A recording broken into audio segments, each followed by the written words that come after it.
Chopin's Winter Wind Etude is a masterpiece in pianistic exercises, variations, forever going on from generations onwards.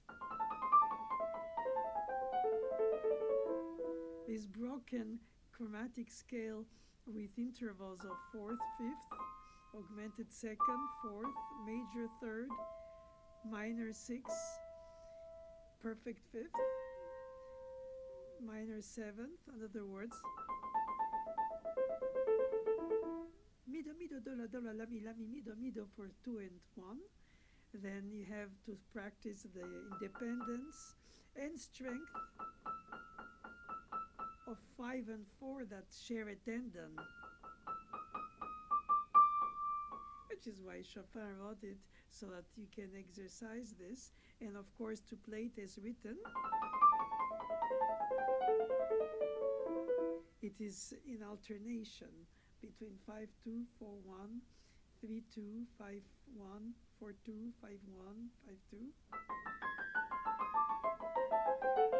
Already in the 30s of the 20th century, Cortot came up with a whole page of exercises for each of the etudes in one of the first of the time study edition of Chopin etudes.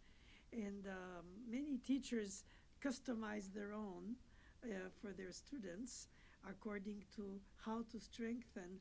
But the problem is that when you want to strengthen the impact of the individual finger, triggered directly by the knuckle and not by the arm or the wrist, they are ideally keeping their wrist free, a bit like a bow of a string player, and the left hand plays articulation with the coordination of the two hands with the string player. Here you have the articulation in the same hand that is also with the wrist, the bow. And so the problem with Chopin etudes is, or the advantage to study them, is to study not how to run a sprint if you were a track runner, but rather how to run a marathon. Because you could play short term this pattern with stiff wrist, but after a few bars you feel pain because your tendons never relax, and therefore they don't get lubricated by the body's production of the system, and therefore ideally you should able to reach an articulation precision independence with single tendon 5-4, or aim at, while at the same time producing capacity of dynamic range, not necessarily always loud, but that could eventually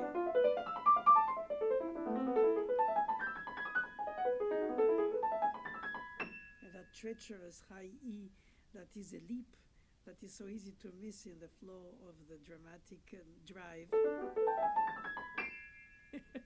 Especially because a white key is surrounded by other white keys. Therefore, it's easier to miss it. If it was a black key, you wouldn't have missed it because it's so higher and placed in the keyboard, and it's not surrounded by keys right away around it. But nevertheless, he chose E.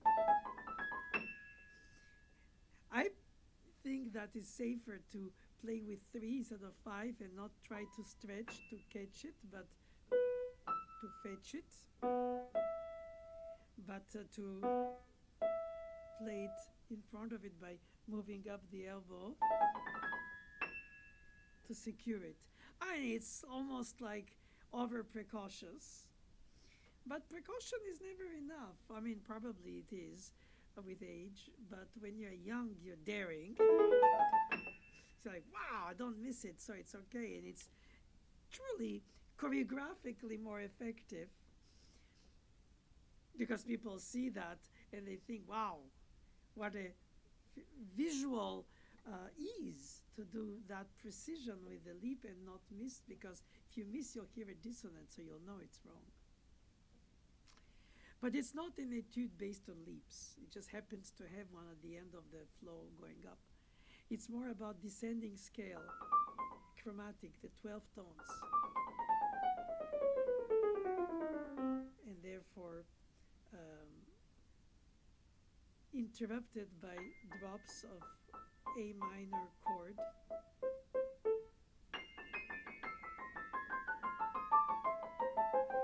So among the numerous exercises, you have first the hold and poke.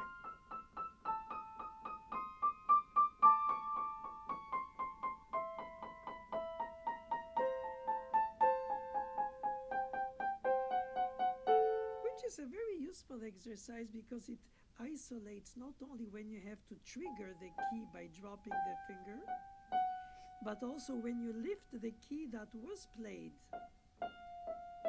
timed in a rhythm of 2 beats, one holding, the next one playing or poking staccato, while the first one is held over.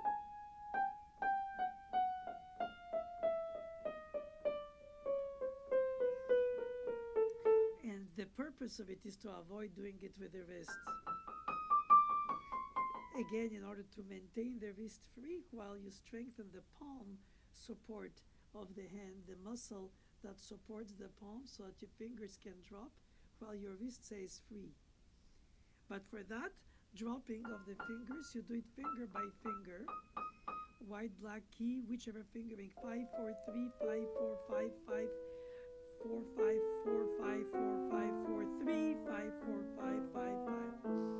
And then playing the heavy fingers, the horizontal, often wrongly so played, thumb, because it's placed so. But you can be played diagonal, sideways, to emulate the amount of cushion tip of the vertical fingers, 2, 3, 4, 5, versus the thumb that plays with more skin on the ivory.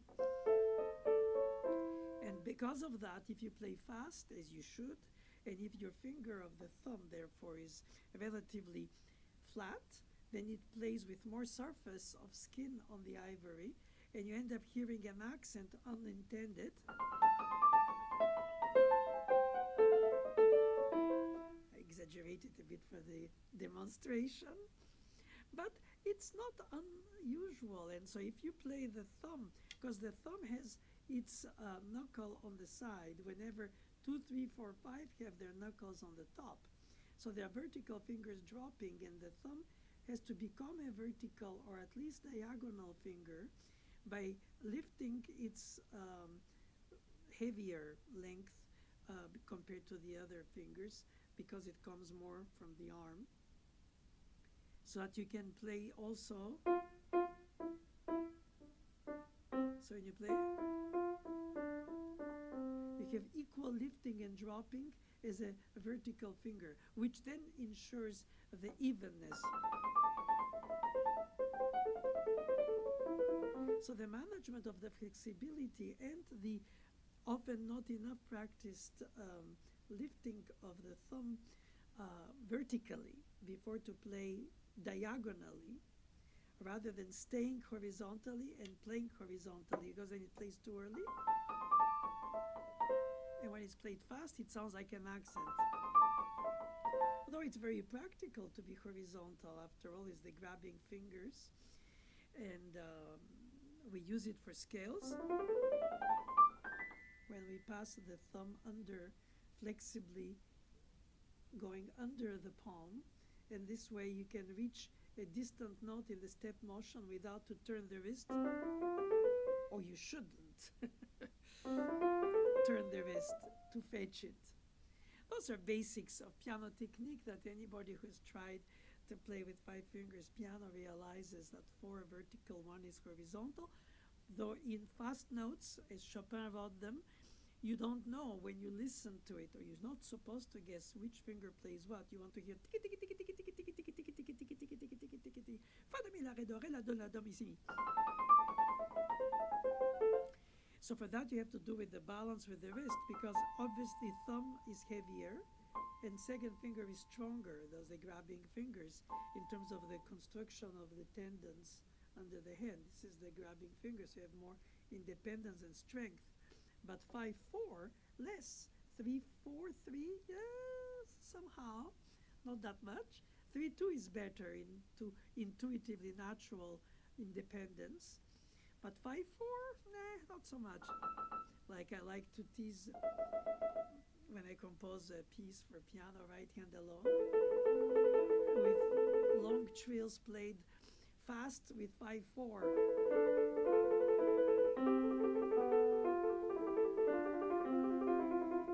Generally, pianists avoid 4/5 for trill because it's the famous two fingers that usually glue, as I like to call it, because they have a single tendon. It's not as easy as 1/2, which comes naturally. So, but if they're occupied to play other keys, then you have to be able to, like in Beethoven's 109 final movement of the sonata.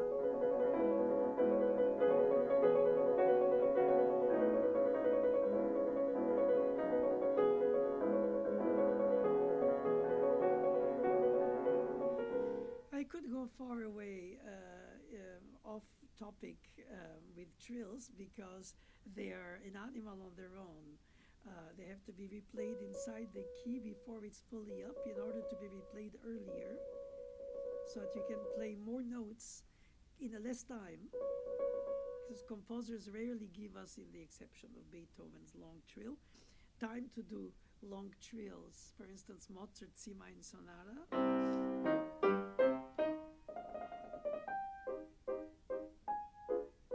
If you take the time to lift the fingers, you will do. Well, it's a bit exaggerated, but sort of double mordent at most. But and therefore, we practice trills when we can. If it was a trill in the Chopin Etude,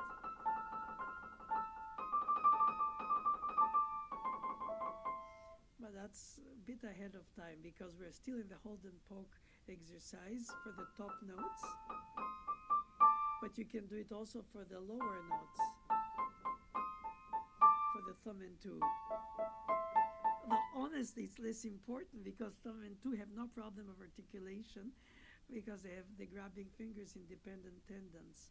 But 5/4, 4/3, and then 3/5, and then 5/4, then they do. In a second step of the hold and poke, hold one, poke 3 times as you heard it. You could do it one. Single poke, and then at the end you play it in samples, in rhythms, to see how it's even when you play a group of notes before you play the whole thing.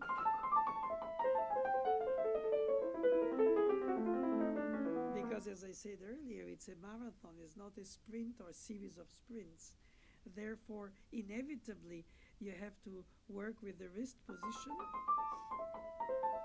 and evaluate if you have tension that you feel under the fifth finger tendon that is here, that gets very easily tense.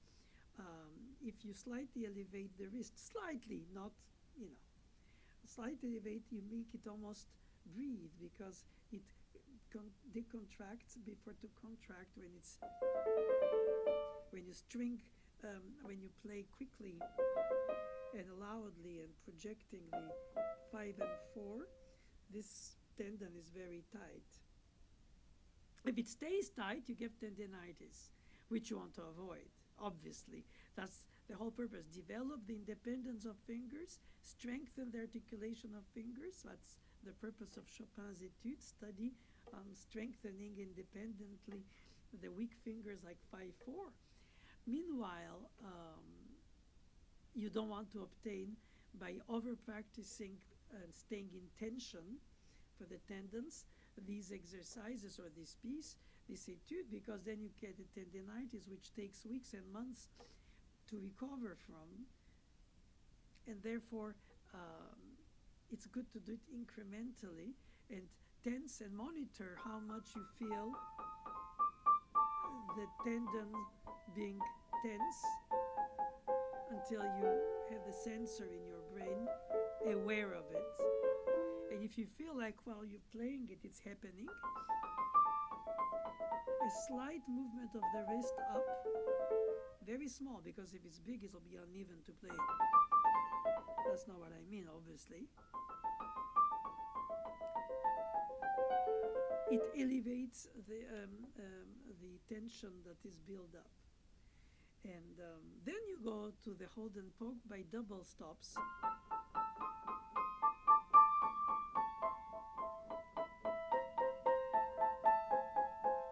Or you can also do, well, let's say patterns of 16th notes and 8th notes instead of together as it's written when it's displayed by Chopin in an arpeggio. You can summarize it, or as a chord. And so if you practice 2 verses 1,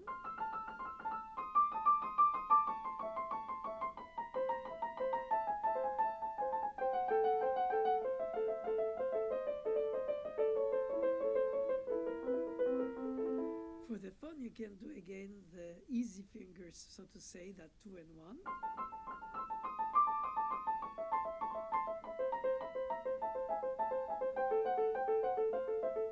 Not by necessity.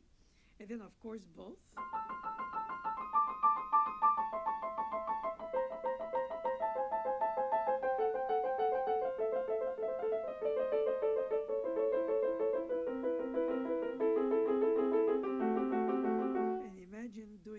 For every bar, and having the patience in the loneliness of a practice room to find courage or attainable short-term aim of progress, because it seems hopeless. It's like almost, it seems like spoon feeding an ocean. Basically, you lose hope. You feel at some point, oh, okay, it's enough. And it's still uneven, so you start covering it up with pedal. Playing very loud the melody in the left hand, which is there just as not a melodic piece because it is an exercise, but he makes it musically beautiful with that left hand theme. But it is not a left hand melodic line etude, it's a right hand articulation etude.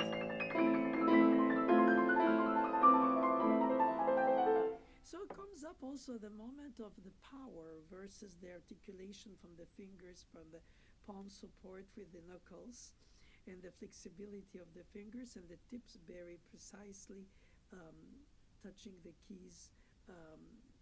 But when you need to get some dynamic range in terms of projection, of course, the top range is thinner than, and it's thicker in the bottom range.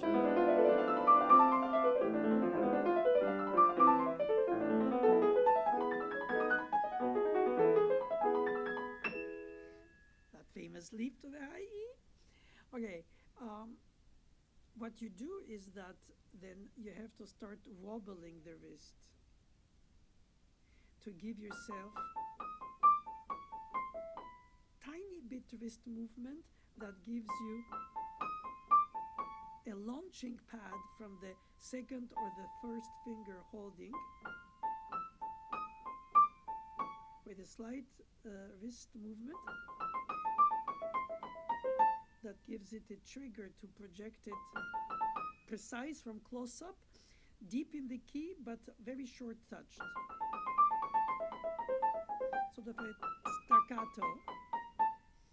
And if you hold the bottom note, I don't advocate to do this because that would be too much. It'll be totally disbalancing the whole point of balancing the arm, the hand, the wrist, the palm. That would be silly, obviously. In any case, all these exercises are very difficult to calibrate totally precisely because each morphology of each hand of each pianist is different. Length of fingers, length of wrist, capacity of sustaining projecting tension on weak fingers, like those that have common tendons, like 5-4.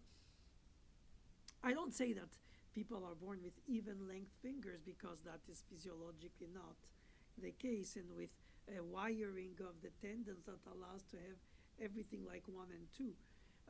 So obviously you use this etude, which is its purpose, to develop what nature didn't give you at birth. But by obtaining it, you have to be very cautious to calibrate it so that you encourage the progressive awareness of your articulation without tension in the wrist, and that if you want to play loud, with slight wobble of the wrist.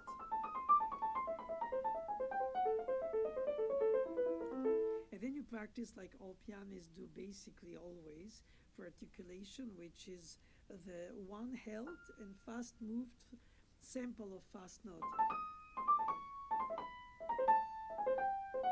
With or without that accent on the long note. Preferably without, but I mean, it comes with the territory. Or then a longer group of short notes, which is really playing as a sample of how you can articulate clarity, lightness, precision, or eventually loudness.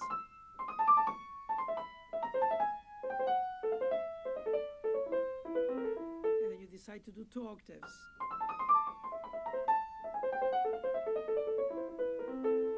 Or 3. So in other words, you push further the envelope, but always keeping in mind that at each step you have to be aware of the tension, monitoring the tension of the tendon and the non-tension of the wrist, not to mention the elbow and the shoulder, of course.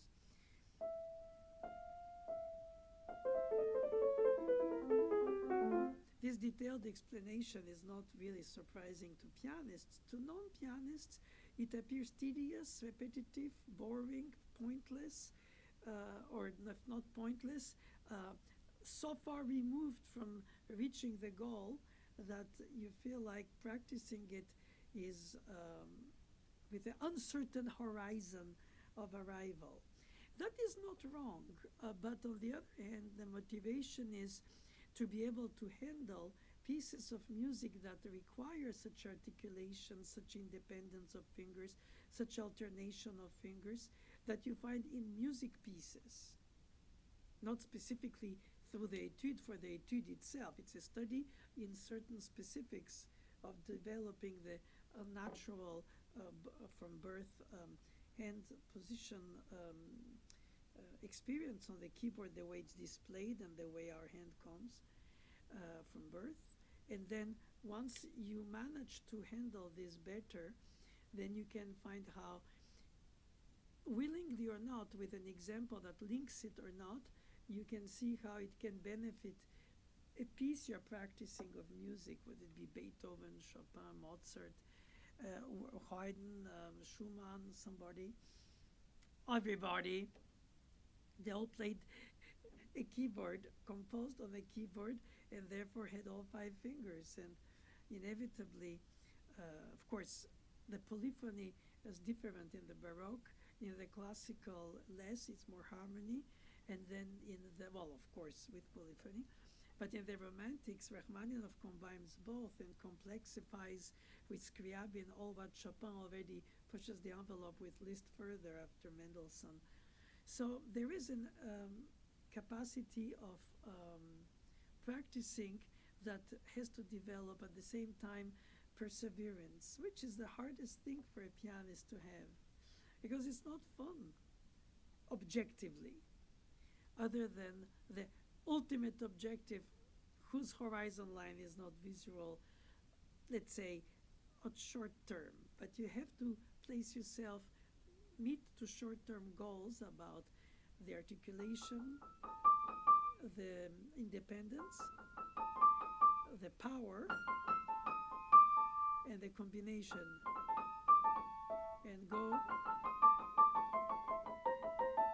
through the summarizing exercises that in fact should be a daily routine, which little by little, drop by drop, a little pushing further the length of articulation without tension in the arm, makes you play.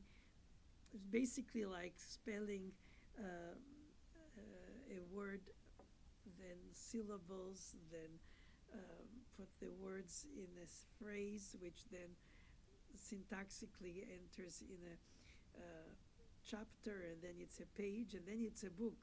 But and then is not right away. And of course, starting the piano as a child for most, not necessarily by choice, mostly not.